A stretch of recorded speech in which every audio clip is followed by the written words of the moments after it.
हरिः ओम्। आपादमौलिपर्यन्तं गुरूणामाकृतिं स्मरेत् तेन विघ्नाः प्रणश्यन्ति सिद्ध्यन्ति च मनोरथाः। श्रीगुरुभ्यो नमः। परमगुरुभ्यो नमः।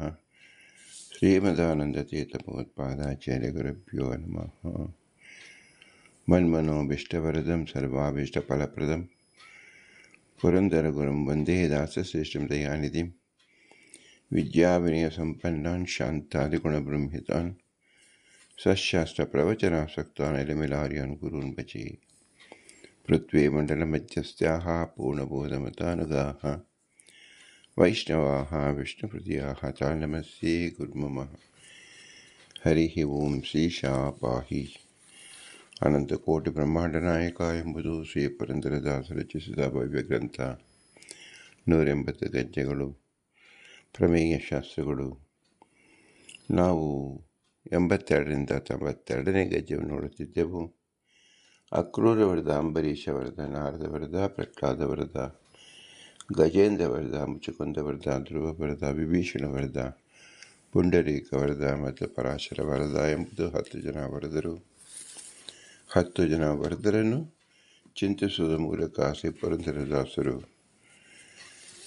ಜೀವಗಣಾಃ ಹರೇರನುಚರಾಃ ನೀಚೋಚ ಭಾವಂ ಗತಃ ಎಂಬುದನ್ನು ಸೂಚಿಸುತ್ತಿದ್ದಾರೆ. ಅಂದರೆ ಜೀವರ ಪ್ರಕರಣ ಇದಾಗಿದೆ. ಜೀವರ ಪ್ರಕರಣದಲ್ಲಿ ಮುಖ್ಯವಾಗಿ ನಾವು ತಿಳಿಯಬೇಕಾದ್ದೇನು? ಅದಕ್ಕಾಮಿತ ಸರ್ವೇ ಜೀವ ಏವತು ದುಃಖಿನಃ ತೇಷಾಂ ದುಃಖ ಪ್ರಹರಣಾರ್ಥಂ ಶ್ರುತಿರೇಷ ಪ್ರವರ್ತತೆ.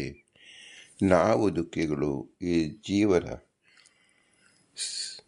ಸಂಖ್ಯೆಯಲ್ಲಿ, ಜೀವರ ವಿಭಾಗದಲ್ಲಿ ನಾವು ಕಾಣಿಸಿಕೊಂಡಿದ್ದೇವೆ. ಈ ನಮ್ಮೆಲ್ಲರ ಗುಣ ಏನು ಅಂದರೆ ಸಂಸಾರವಸ್ಥೆಯಲ್ಲಿ ಇದ್ದೇವೆ, ಸಂಸಾರಾವಸ್ಥೆಯಿಂದ ಪಾರಾಗಬೇಕು ಎಂಬುದು ನಮ್ಮ ಉದ್ದೇಶವಾಗಬೇಕು. ಸಂಸಾರಾವಸ್ಥೆಗೆ ಬಂದ ಕಾರಣ ನಮ್ಮ ಅಜ್ಞಾನ, ಕಾಮದ ನಿವೃತ್ತಿ ಮಾಡಿಕೊಳ್ಳಬೇಕು. ಅದಕ್ಕಾಮಿತ ಸರ್ವೇ ಜೀವ ಏವತು ದುಃಖಿನಃ. ಉಳಿದ 2 ಅಂದರೆ ಭಗವಂತ ಉತ್ತಮ ಚೇತನ, ಸ್ವತಂತ್ರ, ಅವನ ದುಃಖ ಸ್ಪರ್ಶವೂ ಅವನಿಗೆ ಆಗುವುದಿಲ್ಲ, ಸ್ವತಂತ್ರನಾದ್ರಿಂದ. ಇನ್ನು ಜ್ಞಾನವೇ ಇಲ್ಲದ ಜಡಗಳು, ಅದಕ್ಕೆ ಜ್ಞಾನವಿಲ್ಲದೆ ಇರುವಂಥ ಸುಖವೂ ಇಲ್ಲ, ದುಃಖವೂ ಇಲ್ಲ. ಚೇತನರಾದ ನಮಗೆ ಸುಖ ದುಃಖ ಮಿಶ್ರಿತವಾದ ಸಂಸಾರದಲ್ಲಿದ್ದೇವೆ ಎಂಬುದು ಎಲ್ಲರೂ ತಿಳಿಯಬೇಕಾದ ಮುಖ್ಯ ಅಂಶವಾಗಿದೆ. ಶ್ರೀ ವೇದವ್ಯಾಸದೇವರು ಸಕಲ ಜೀವರನ್ನು ಉದ್ದೇಶಿಸಿ ಬ್ರಹ್ಮಸೂತ್ರವನ್ನು ರಚಿಸಿಕೊಟ್ಟಿದ್ದಾರೆ. ಈ ಸೂತ್ರದ ಮೂಲಕ ನಮ್ಮ ಸಂಸಾರಕ್ಕೆ ಪರಿಹಾರವನ್ನು ಸೂಚಿಸಿದ್ದಾರೆ. ಯಾವುದು ಪರಿಹಾರ ಎಂಬುದನ್ನು ನಮ್ಮ ಮೂಲ ಗುರುಗಳಾದ ಶ್ರೀಮಧ್ವಾಚಾರ್ಯರು ತಿಳಿಸಿಕೊಟ್ಟಿದ್ದಾರೆ. ತಾರತಮ್ಯಂ ತಥೋ ಜ್ಞೇಯಂ ಮೋಕ್ಷ ನ ಚಾನ್ಯತಾ, ಮುಕ್ತಿ ನ ಚಾನ್ಯತಾ ಎಂಬುದು ಎಂದು ಹೇಳಿದ್ರಿಂದ ತಾರತಮ್ಯ ಜ್ಞಾನವನ್ನು ಮೊದಲು ತಿಳಿದುಕೋ. ತಾರತಮ್ಯ ಅಂದರೆ ಏನು? ತಾರತಮ್ಯ ಭಾವನೆ, ನೀಚೊಚ್ಚ ಭಾವ. ಒಬ್ಬ ಜೀವನಲ್ಲೇ ನೀಚೊಚ್ಚ ಭಾವ ಎಂಬುದು ಸಾಧ್ಯವಲ್ಲ. ಅನಂತ ಸಂಖ್ಯೆಯಲ್ಲಿ ಇರೋದ್ರಿಂದ ಪರಸ್ಪರ ಜೀವರಲ್ಲಿ ನೀಚರು ಮತ್ತು ಉತ್ತಮರು, ಅಧಮರು ಎಂಬುದಾಗಿ ವಿಭಾಗವನ್ನು ನಾವು ನೋಡಬೇಕು. ಆದ್ದರಿಂದ ನಮಗೆ ನಾವು ಉತ್ತಮರಾದರಲ್ಲಿ ಭಕ್ತಿಯನ್ನು ಮಾಡಬೇಕು, ಅವರನ್ನು ಸೇವಿಸಬೇಕು. ಅಧಮರಲ್ಲಿ ನಾವು ಕಾರುಣ್ಯವನ್ನು ತೋರಬೇಕು, ಅವರಿಗೆ ಅನುಕಂಪೆಯನ್ನು ತೋರಬೇಕು ಮತ್ತು ನಮ್ಮ ಸ್ಥಿತಿಯನ್ನು ತಿಳಿದುಕೊಳ್ಳಬೇಕು ಎಂಬುದನ್ನು ತೋರಿಸಲು ಬ್ರಹ್ಮಸೂತ್ರ ಹೊರಟಿದೆ. ಅದಕ್ಕೆ ಶ್ರೀಮದಾನಂದ ತೀರ್ಥ ಭಾಷ್ಯವನ್ನು ರಚಿಸಿದ್ದಾರೆ. 4 ವಿಧವಾದ ಭಾಷ್ಯವನ್ನು ರಚಿಸಿದ್ದಾರೆ ಶ್ರೀಮಧ್ವಾಚಾರ್ಯರು. ಒಂದು ಅನುವ್ಯಾಖ್ಯಾನ, ಬ್ರಹ್ಮಸೂತ್ರ ಭಾಷ್ಯ, ನ್ಯಾಯ ವಿವರಣ ಮತ್ತು ಅನುಭಾಷ್ಯ ಎಂಬತಕ್ಕಂಥದ್ದಾಗಿ. ಅನುಭಾಷ್ಯ ಎಂಬುದು ಕೇವಲ ಕೆಲವೇ ನಿಮಿಷದಲ್ಲಿ ನಾವು 32 ಶ್ಲೋಕವನ್ನು ನಾವು ಶ್ರೀ ವೇದವ್ಯಾಸರ ಒಟ್ಟು ಅಭಿಪ್ರಾಯವನ್ನು ತಿಳ್ಕೊಳ್ಳಬಹುದು.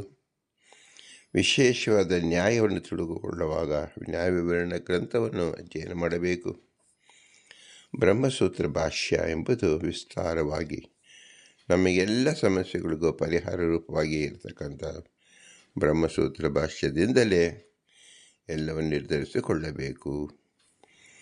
ಮತ್ತು ಸಂಶಯ ಉಂಟಾಗಬಹುದಾದಂಥ ಪರಮತ ನಿರಾಕರಣ ಪೂರ್ವಕ ಸಮತ ಸ್ಥಾಪನೆಯನ್ನು ಮಾಡಿಕೊಳ್ಳುವುದಕ್ಕೆ ಅನುವ್ಯಾಖ್ಯಾನ ಎಂಬುದನ್ನು ಶ್ರೀಮದಾನಂದ ತೀರ್ಥರು 4 ವಿಧವಾದ ಭಾಷ್ಯವನ್ನು ರಚಿಸಿದ್ದಾರೆ. ಜೀವ ತಾರತಮ್ಯ ಇದನ್ನು ತಿಳಿಯೋಕ್ಕೋಸ್ಕರವಾಗಿ ಯಾವ ವಿಧದಲ್ಲಿ ನಾವು ತಿಳಿದುಕೊಳ್ಳಬಹುದು ಎಂದರೆ, ತಾರತಮ್ಯ ಎಂಬತಕ್ಕಂಥದ್ದು ಪ್ರತ್ಯಕ್ಷಗಮ್ಯ, ಅನುಮಾನಗಮ್ಯ ಮತ್ತು ಆಗಮಗಮ್ಯ. ಯಾವುದೇ ಪ್ರಮಾಣದಿಂದಲೂ ನಾವು ತಾರತಮ್ಯ ಜ್ಞಾನವನ್ನು ತಿಳಿಯಬಹುದಾಗಿದೆ. ಆದರೆ ಮೂಲಭೂತವಾಗಿ ಎಲ್ಲರ ಅನುಭವಕ್ಕಿರತಕ್ಕಂಥದ್ದೇ ತಾರತಮ್ಯ ಇರುವುದರಿಂದ ನಮ್ಮ ಅನುಭವದಲ್ಲಿರ್ತಕ್ಕಂಥ ಯಾವ ದೋಷಗಳಿಗೆ ಕೂಡಿಕೊಂಡಿರುತ್ತೋ, ಭ್ರಾಂತಿ ಇರುತ್ತದೋ ಅದನ್ನು ನಿವಾರಣೆ ಮಾಡಿಕೊಳ್ಳಬೇಕು. ಭ್ರಾಂತಿ ನಿವಾರಣೆಗೋಸ್ಕರವಾಗಿ ಬ್ರಹ್ಮಸೂತ್ರಗಳು ರಚನೆಯಾಗಿದೆ. ಆ ಸೂತ್ರಗಳ ಅನ್ವಯ ನಾವು ಮಾಡಿಕೊಂಡು ನಮ್ಮಲ್ಲಿರ್ತಕ್ಕಂಥ ಭ್ರಾಂತಿ ಸಂಶಯವನ್ನು ನಿವಾರಣೆ ಮಾಡಿಕೊಳ್ಳಬೇಕು. ಈ ನಿಟ್ಟಿನಲ್ಲಿ ವೇದವ್ಯಾಸ ದೇವರು ತಾರತಮ್ಯ ಜ್ಞಾನ ತಿಳಿಯೋಕ್ಕೆ ಮುಖ್ಯವಾಗಿ ಬೇಕಾದದ್ದು ಪ್ರತಿ ಜೀವರಲ್ಲಿರ್ತಕ್ಕಂಥ ಕರ್ತೃತ್ವ. ಈ ಕರ್ತೃತ್ವದ ವಿಶೇಷತೆಯನ್ನು ತಿಳಿದುಕೊಂಡಾಗ ನಮಗೆ ತಾರತಮ್ಯ ಜ್ಞಾನವನ್ನು ತಿಳಿಯೋಕ್ಕೆ ಸಾಧ್ಯವಾಗುತ್ತದೆ. ಕರ್ತೃತ್ವ ಇದೆಯೋ ಇಲ್ಲವೋ, ಕರ್ತೃತ್ವ ಅಂದರೆ ಏನು, ಕರ್ತೃತ್ವ ಅಂದರೆ ಸ್ವಾತಂತ್ರ್ಯತೆ ಹೌದಾ, ಈ ರೀತಿಯಲ್ಲಿ ನಮಗೆ ಸಂಶಯ ಮೂಲಭೂತವಾಗಿರುತ್ತದೆ. ತನ್ನ ನಿವಾರಣೆಗೋಸ್ಕರವಾಗಿ ಶ್ರೀ ವೇದವ್ಯಾಸ ದೇವರು 10 ಸೂತ್ರವನ್ನು ರಚಿಸಿದ್ದಾರೆ. ಶ್ರೀ ಪುರಂದರದಾಸರು 10 ಜನ ವರದರನ್ನು ಹೇಗೆ ಆರಿಸಿಕೊಂಡಂತೆ ಶ್ರೀ ವೇದವ್ಯಾಸ ದೇವರು 10 ಸೂತ್ರವನ್ನು ರಚಿಸಿದ್ದಾರೆ. ಶ್ರೀಮದಾನಂದ ತೀರ್ಥರು 10 ಸೂತ್ರಗಳಿಗೆ ವ್ಯಾಖ್ಯಾನವನ್ನು ಮಾಡಿ ತೋರಿಸಿದ್ದಾರೆ. ಅದರ ವಿಸ್ತಾರವಾಗಿ ನಾವು ತಿಳಿದುಕೊಂಡಾಗ ಜೀವನ ಕರ್ತೃತ್ವವನ್ನು ವಿಶೇಷವಾಗಿ ತಿಳಿದುಕೊಳ್ಳಬಹುದು. ಮೊದಲನೆಯದು, ಕರ್ತೃತ್ವಾಧಿಕರಣದಲ್ಲಿ ಜೀವರಿಗೆ ಕರ್ತೃತ್ವವಿದೆ, ಅದು ಪರಮಾತ್ಮನ ಅಧೀನ ಅಂತ ಮತ್ತೆ ಮೊದಲಿಗೆ ನಾವು ತಿಳಿದುಕೊಳ್ಳಬೇಕು. ಓಂ ಕರ್ತ ಶಾಸ್ತ್ರಾರ್ಥವತ್ವಾತ್. ಇದು ಅವಿರೋಧ ಅಧ್ಯಾಯದ 3ನೇ ಪಾದದಲ್ಲಿ 33ನೇ ಸೂತ್ರದಿಂದ 42ನೇ ಸೂತ್ರ, ಒಟ್ಟು 10 ಸೂತ್ರಗಳು ಸಂಘಟಿತವಾಗಿದೆ. ಅವಿರೋಧ ಅಧ್ಯಾಯದಲ್ಲಿ ನಾವು 3ನೇ ಪಾದ ಶ್ರುತಿಯಲ್ಲಿ ಉಕ್ತವಾಗಿರತಕ್ಕಂಥದ್ದನ್ನು ಅವಿರೋಧವಾಗಿ ಯುಕ್ತಿಯಿಂದ ಚಿಂತನೆಯಿಂದ ತಿಳಿದುಕೊಳ್ಳಬೇಕು ಎಂಬುದಾಗಿ ಕರ್ತ ಶಾಸ್ತ್ರಾರ್ಥವತ್ವಾತ್. ಜೀವನು ಸಹ ಕರ್ತವಾಗಿದ್ದಾನೆ, ಏಕೆಂದರೆ ಶಾಸ್ತ್ರಾರ್ಥವತ್ವಾತ್ ವಿಧಿ ನಿಷೇಧ ರೂಪ ಶಾಸ್ತ್ರವು ಸಪ್ರಯೋಜನವಾದ್ದರಿಂದ. ಪ್ರಕೃತನಾದ ಜೀವ ಕರ್ತೃತ್ವವನ್ನು ಹೊಂದಿದ್ದಾನೋ ಅಥವಾ ಹೊಂದಿಲ್ಲವೋ ಎಂಬ ಸಂಶಯ, ಏಕೆಂದರೆ ನಾನೇ ಕರ್ತ ಎಂಬ ಮತ್ತೊಂದು ಶ್ರುತಿ ಇದೆ. ಈಶ್ವರನಿಗೆ ಕರ್ತೃತ್ವವನ್ನು ಹೇಳುತ್ತಿದೆ. ಯತ್ಕರ್ಮ ಕುರುತೆ ತದ ಅಭಿಸಂಬದ್ಧತೆ ಎಂಬ ಶ್ರುತಿ ಜೀವನಿಗೆ ಕರ್ತೃತ್ವವನ್ನು ಹೇಳುತ್ತಿದೆ. ಈ ರೀತಿ ಶ್ರುತಿ ವಿವಾದವೇ ಸಂಶಯ ಕಾರಣ. ಆದ್ದರಿಂದ ನಮಗೆ ಉಂಟಾಗಬಹುದಾದಂಥ ಸಂಶಯ ಏನು, ಜೀವನಿಗೆ ಕರ್ತೃತ್ವವಿಲ್ಲ. ಯತ್ಕರ್ಮ ಕುರುತೆ ಎಂಬ ಶ್ರುತಿ ಕರ್ತೃತ್ವವನ್ನು ಹೇಳುತ್ತಿದ್ದರೂ ಅದು ಪ್ರಮಾಣವಲ್ಲ, ಏಕೆಂದರೆ ಇತರ ವ್ಯಪದೇಶಾಧಿಕರಣದಲ್ಲಿ ಹಿತ ಅಕರಣಾದಿರು ದೋಷಗಳ ಪ್ರಸಕ್ತಿ ರೂಪ ಯುಕ್ತಿಯಿಂದ ಜೀವಕರ್ತೃತ್ವ ನಿಷೇಧಿಸಲಾಗಿದೆ.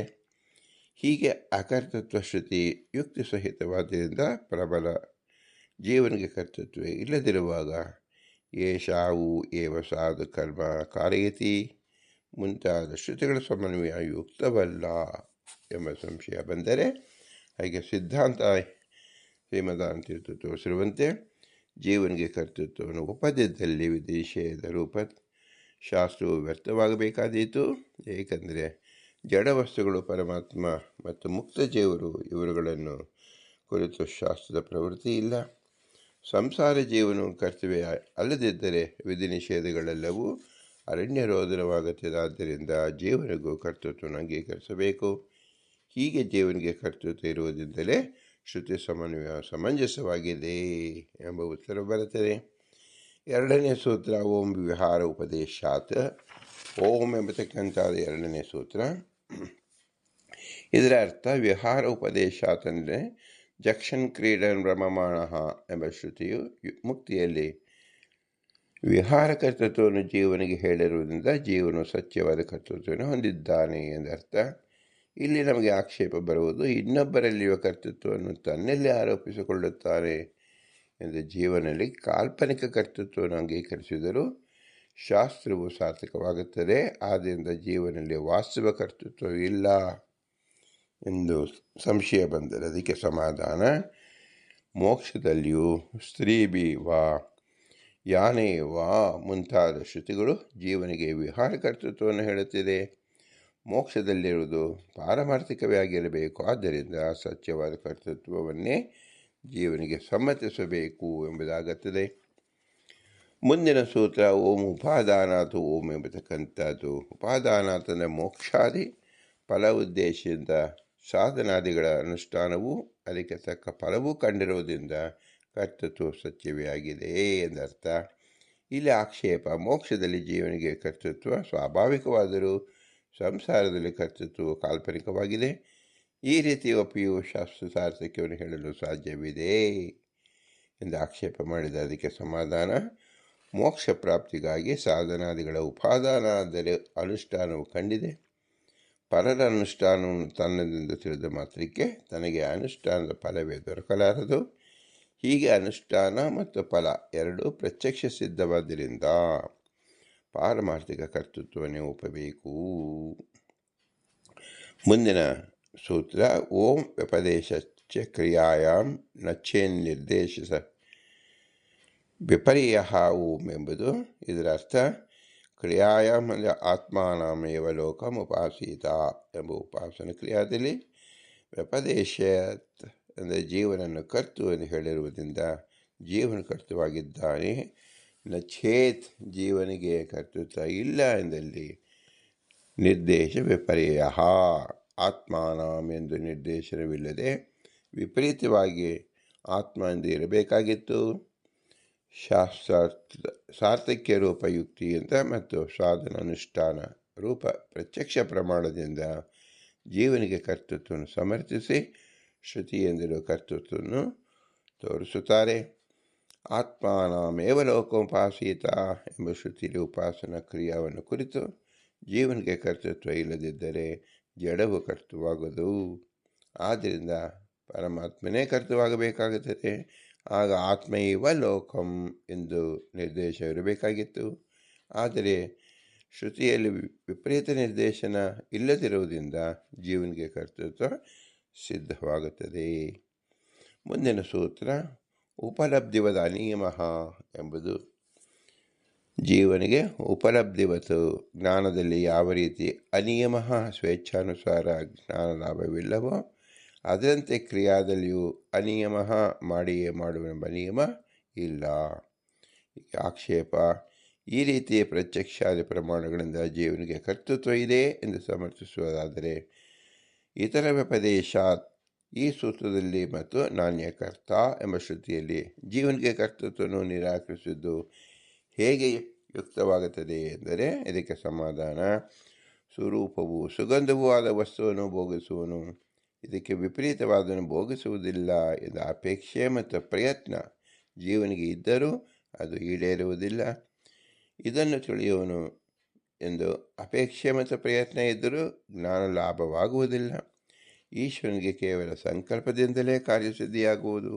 ಆದ್ದರಿಂದ ಶ್ರುತಿ ಮತ್ತು ಸೂತ್ರ ಇವುಗಳೆಲ್ಲವೂ ಈಶ್ವರನಿಗೆ ಸ್ವತಂತ್ರ ಕರ್ತೃತ್ವವನ್ನು ತಿಳಿಸುವ ಅಭಿಪ್ರಾಯದಿಂದ ಈಶ್ವರನಿಗೆ ಕರ್ತೃತ್ವ, ಜೀವನಿಗೆ ಕರ್ತೃತ್ವವಿಲ್ಲ ಎನ್ನುತ್ತಿದೆ ಹೊರತಾಗಿ ಜೀವನಿಗೆ ಕರ್ತೃತ್ವವನ್ನು ನಿಷೇಧಿಸುತ್ತಿಲ್ಲ. ಮುಂದಿನ ಸೂತ್ರದಲ್ಲಿ ಓಂ ಶಕ್ತಿ ವಿಪರ್ಯಾಸ ಓಂ ಎಂಬಲ್ಲಿ ಇದರ ಸೂತ್ರಾರ್ಥ ಶಕ್ತಿ ವಿಪರ್ಯಾಸ ಅಂದರೆ ಜೀವ ಪರಮಾತ್ಮನಿಗೆ ಶಕ್ತಿಯಲ್ಲಿ ಪೂರ್ಣ ಎಂಬ ಭೇದದಿಂದಾಗಿ ಕರ್ತೃತ್ವ ಕೂಡ ಸ್ವತಂತ್ರ ಎಂದು ಭಿನ್ನವಾಗಿದೆ. ಅಥವಾ ಶಕ್ತಿ ವಿಪರ್ಯಾಸ ಅಂದರೆ ಈಶ್ವರನಂತೆ ಜೀವನಲ್ಲಿ ಪೂರ್ಣ ಶಕ್ತಿ ಇಲ್ಲದಿರುವುದರಿಂದ ಜೀವನಿಗೆ ಸ್ವತಂತ್ರ ಕರ್ತೃತ್ವ ಇಲ್ಲ ಎಂದರ್ಥ. ಇಲ್ಲಿ ಆಕ್ಷೇಪ, ಈಶ್ವರನಿಗೂ ಜೀವನಿಗೂ ಕರ್ತೃತ್ವ ಸಮಾನವಾಗಿರುವಾಗ ಈಶ್ವರಿಗೆ ಸ್ವತಂತ್ರ ಕರ್ತೃತ್ವ ಜೀವನಿಗೆ ಇಲ್ಲ ಎಂಬ ವೈಲಕ್ಷಣ್ಯಕ್ಕೆ ನಿಮಿತ್ತ ಏನು ಅಂದರೆ ಇದಕ್ಕೆ ಸಮಾಧಾನ, ಜೀವನು ಅಲ್ಪಶಕ್ತಿಯುಳ್ಳವನಾದ್ದರಿಂದ ಅಸ್ವತಂತ್ರ ಕರ್ತೃವು, ಈಶ್ವರನು ಪೂರ್ಣ ಶಕ್ತಿಯಾದ್ದರಿಂದ ಸ್ವತಂತ್ರ ಕರ್ತೃವು ಎಂಬುದು ಉತ್ತರ. ಮುಂದಿನ ಸೂತ್ರ ಓಂ ಸಮಾಜ ಭಾವಾಚ್ಛ ಓಂ ಎಂಬುದು.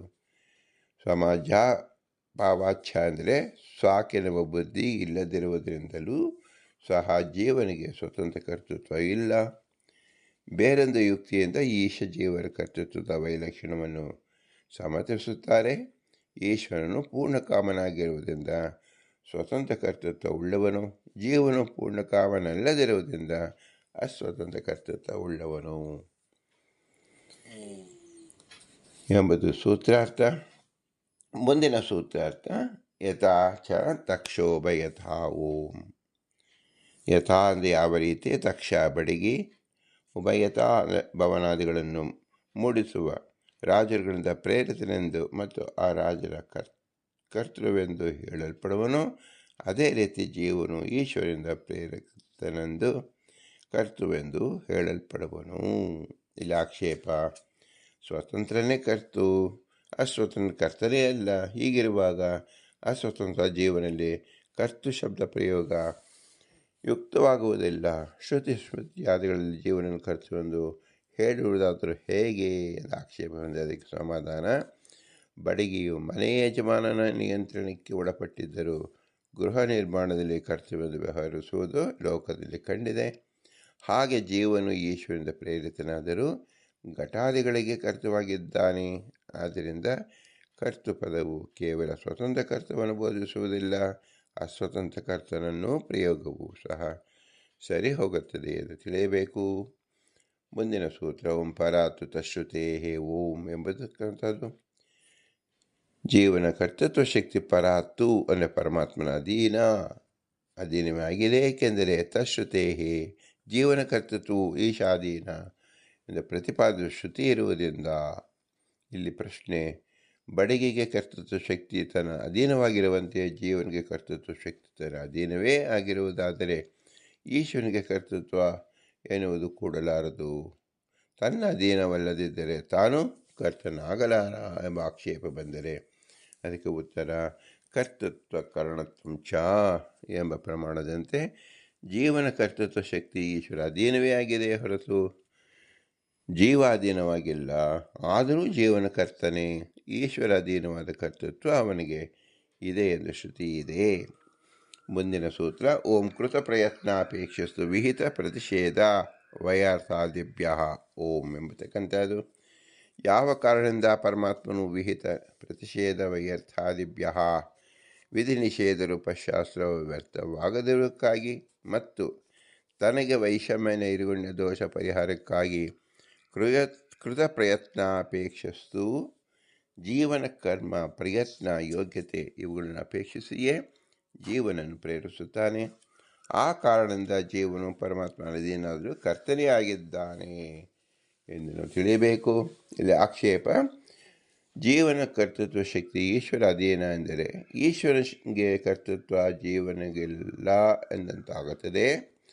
ಆಗ ಮರದ ಗೊಂಬೆಯಂತೆ ಜೀವನದ ಆದ್ದರಿಂದ ವಿಧಿ ನಿಷೇಧ ರೂಪ ಶಾಸ್ತ್ರವಯತ್ತು ಪುನಃ ಸಂಭವಿಸುತ್ತದೆ ಅಂದರೆ ಅದಕ್ಕೆ ಸಮಾಧಾನ, ವಿಧಿ ನಿಷೇಧ ರೂಪ ಶಾಸ್ತ್ರ ವ್ಯರ್ಥವನ್ನು ಪರಿಹರಿಸಲು ತನಗೆ ವೈಷಮ್ಯ ನೈರ್ಗುಣ ದೋಷವನ್ನು ದೂರೀಕರಿಸಲು ಈಶ್ವರನು ಜೀವನ ಅನಾದಿಯಾದ ಕರ್ಮ ಪ್ರಯತ್ನ ಯೋಗ್ಯತೆ ಇವುಗಳನ್ನು ಅನುಸರಿಸಿಯೇ ಜೀವನನ್ನು ಕರ್ಮದಲ್ಲಿ ಪ್ರೇರಿಸುತ್ತಾನೆ. ಆದ್ದರಿಂದ ಜೀವನು ಮರದ ಗೊಂಬೆಯಂತೆ ಅಕರ್ತನಲ್ಲ. ಈಶ್ವರನು ತನ್ನ ಅಸಾಮರ್ಥ್ಯದಿಂದ ಇವುಗಳನ್ನು ಅನುಸರಿಸುವುದಿಲ್ಲ. ಸ್ವೇಚ್ಛೆಯಿಂದಲೇ ಅನುಸರಿಸುತ್ತಾನೆ. ಆದ್ದರಿಂದ ಜೀವಶಕ್ತಿಯು ಈಶ್ವರ ಅಧೀನವಾದರೂ ಶಾಸ್ತ್ರವೈಯರ್ಥವಿಲ್ಲ. ಈ ರೀತಿ ಜೀವನಿಗೆ ಕರ್ತೃತ್ವ ಸಿದ್ಧವಾಗುವುದು ಶ್ರುತಿ ವಿರೋಧವೂ ಇಲ್ಲವಾದ್ದರಿಂದ ಶ್ರುತಿ ಸಮನ್ವಯವು ಸಮಂಜಸವಾಗಿದೆ ಎಂದು ಈ 10 ಸೂತ್ರದಲ್ಲಿ ಶ್ರೀ ವೇದವ್ಯಾಸರ ಅಭಿಪ್ರಾಯವನ್ನು ಶ್ರೀಮದಾನಂದ ತೀರ್ಥರು ನಮಗೆ ತಿಳಿಸಿಕೊಟ್ಟಿದ್ದಾರೆ. ಇದರಿಂದ ನಾವು ತಿಳಿದುಕೊಳ್ಳಬೇಕಾದ ಏನು? ಜೀವನಿಗೆ ಕರ್ತೃತ್ವ ಇದೆ. ಜೀವನ ಕರ್ತೃತ್ವ ಇರುವುದು ಭಗವಂತನ ಕೊಟ್ಟ ಸ್ವಾತಂತ್ರ್ಯದಿಂದ ಮತ್ತು ಭಗವಂತ ಕೊಡತಕ್ಕಂಥ ಸ್ವಾತಂತ್ರ್ಯ ಆಯಾ ಜೀವನ ಅನಾದಿ ಕಾಮಕರ್ಮಗಳು ಮತ್ತು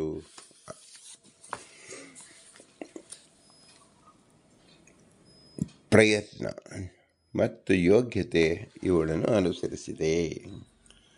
ಜೀವನ ಪ್ರಯತ್ನವನ್ನು ನಾವು ಈಗ ಮಾಡಲೇಬೇಕು.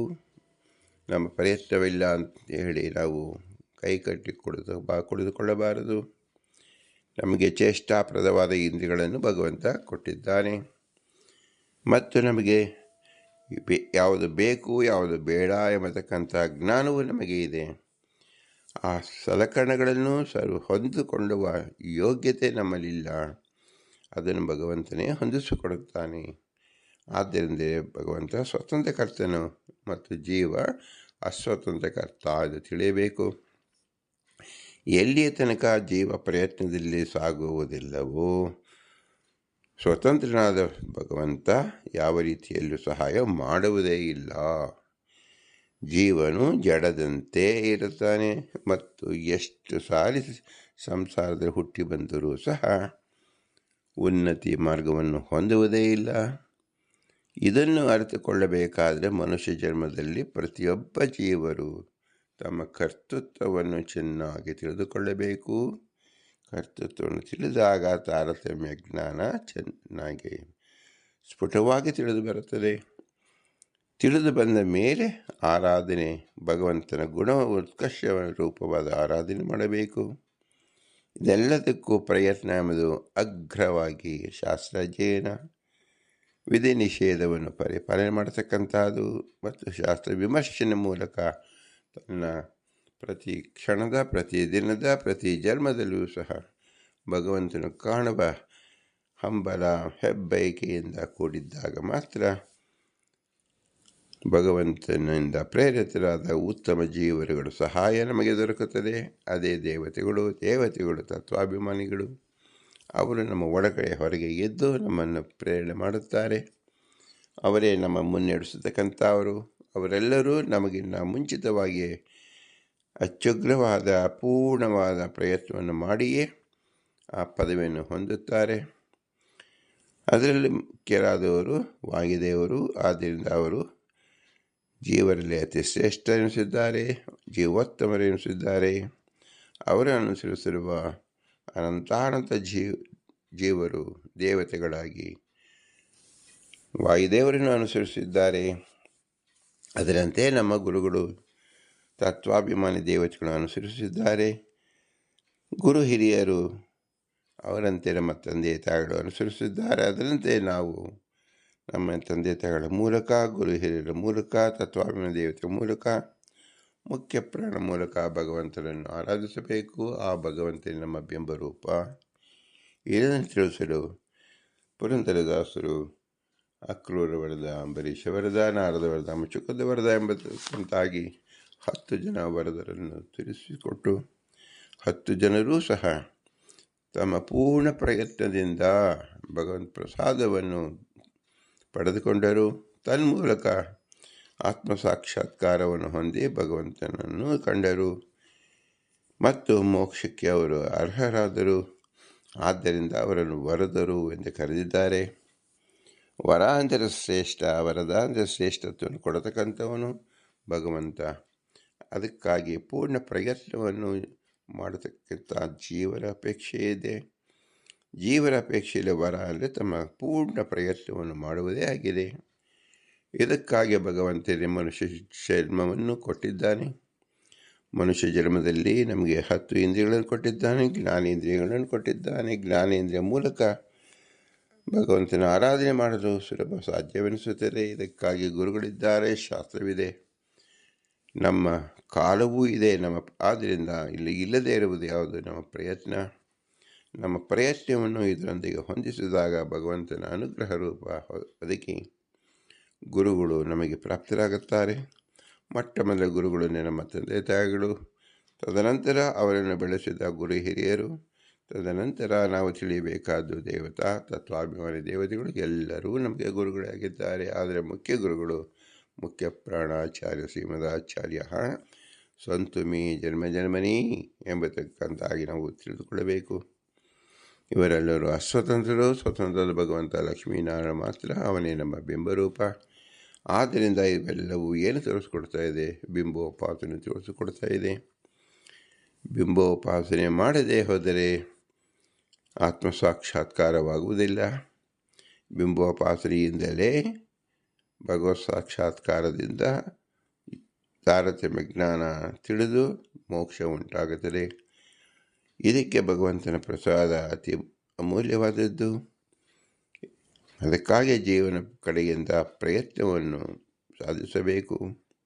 ಆ ಪ್ರಯತ್ನಕ್ಕೆ ಬೇಕಾದ ಶಕ್ತಿಯನ್ನು ಹೊಂದಿಸುವ ಭಗವಂತ ಮಾತ್ರ. ಆದ್ದರಿಂದ ಯಾವ ಕಾಲದಲ್ಲೂ ಜೀವನಿಗೆ ಸ್ವಾತಂತ್ರ್ಯವಿಲ್ಲ, ಜೀವನು ಅಸ್ವತಂತ್ರನೇ. ಪ್ರಯತ್ನವೂ ಭಗವಂತನೇ ಕೊಟ್ಟಿರೋದ್ರಿಂದ ಪ್ರಯತ್ನ ಮಾಡುವುದಕ್ಕೂ ಭಗವಂತನೇ ಶಕ್ತಿಯನ್ನು ಕೊಡುತ್ತಾನೆ. ಅದಕ್ಕೆ ದತ್ತ ಸ್ವಾತಂತ್ರ್ಯ, ಸ್ವಗತ ಸ್ವಾತಂತ್ರ್ಯ, ಸ್ವರ ಸ್ವಾತಂತ್ರ್ಯ ಎಂಬುದಾಗಿ ಭಕ್ತಿ ಪರಿಪಕ್ವ ಭಕ್ತಿ, ಅತಿ ಪರಿಪಕ್ವ ಭಕ್ತಿ ಎಂಬುದನ್ನಾಗಿ ನಾವು ತಿಳಿಯಬೇಕು. ಮುಕ್ತಿಯಲ್ಲಿ ಅತಿ ಪರಿಪಕ್ವ ಭಕ್ತಿಯಲ್ಲಿ ಸರ್ವ ಸ್ವಾತಂತ್ರ್ಯ ಅಂದರೆ ಭಗವಂತನೇ ಸರ್ವಂ, ಎಲ್ಲಕ್ಕೂ ಭಗವಂತನೇ ಎಂಬತಕ್ಕ ನಿಶ್ಚಿತವಾದ ಜ್ಞಾನವನ್ನು ಹೊಂದಿರುತ್ತಾರೆ. ಮೋಕ್ಷಾವಸ್ಥೆಯಲ್ಲಿ ಭಗವಂತನಿಂದ ಕೊಟ್ಟಿರತಕ್ಕಂಥ ಜ್ಞಾನವನ್ನು ನಾವು ಉಪಯೋಗಿಸಿಕೊಳ್ಳುತ್ತಿದ್ದೇವೆ ಎಂಬ ಪ್ರಜ್ಞೆ ಬರಬೇಕು, ನಮ್ಮದಲ್ಲ ಎಂಬ ಪ್ರಜ್ಞೆ ಇರಬೇಕು. ಇದಕ್ಕಾಗಿ ಎಲ್ಲದರಲ್ಲೂ ಅಭಿಮಾನವನ್ನು ಬಿಡಬೇಕು. ನಾಹಂ ಕರ್ತ ಹರಿಕರ್ತ ಎಂಬುದನ್ನು ಚೆನ್ನಾಗಿ ತಿಳಿಯಬೇಕು. ಇದು ಮೊಟ್ಟ ಮೊದಲನೇ ಕರ್ತವ್ಯ. ಮಮ ನ ಮಮ, ಪ್ರಪಂಚದಲ್ಲಿರ್ತಕ್ಕಂಥ ಪ್ರತಿಯೊಂದು ಪದಾರ್ಥವು ಭಗವಂತನದು. ಈಶಾವಾಸ್ಯ ಇದಂ ಸರ್ವಂ ತೇನ ತಕ್ತೇನ ಮಂಜೀತ ಮಾಗೃದ ಕಸಜಿದ್ದನಂ ಎಂಬತಕ್ಕಂಥ ಹಾಗೆ ಭಗವಂತನ ಪ್ರೇರಣೆ ಈ ವಿಶ್ವನಾಥನದು ಇದೆಲ್ಲವೂ ಎಂಬ ಪ್ರಜ್ಞಾಪೂರ್ವಕವಾಗಿ ಭಗವಂತನ ಆರಾಧನೆ ಮಾಡಬೇಕು. ಹೇಗೆ ಭಗವಂತನ ಆರಾಧನೆ ಮಾಡುವುದು ಅಂದರೆ ಭೂಯಿಷ್ಠಾಂತೆ ನಮ್ಮ ಉಕ್ತಿಮಿದೇಮ, ಭೂಯಿಷ್ಠಾಂತೆ ನಮ್ಮ ಉಕ್ತಿಮಿದೇಮ, ಭೂಯಿಷ್ಠಾಂತೆ ನಮ್ಮ ಉಕ್ತಿಮಿದೇಮ ಅಂತೇಳಿ ವಿನಮ್ರವಾಗಿ ನಮಿಸೋಣ. ಭಾರತೀಯರ ಮುಖ್ಯ ಪ್ರಾಣಾಂತರ್ಗತ ಶ್ರೀಕೃಷ್ಣಾರ್ಪಣಮಸ್ತು. ಹರಿ ಓಂ, ಹರಿ ಓಂ, ಹರಿ ಓಂ.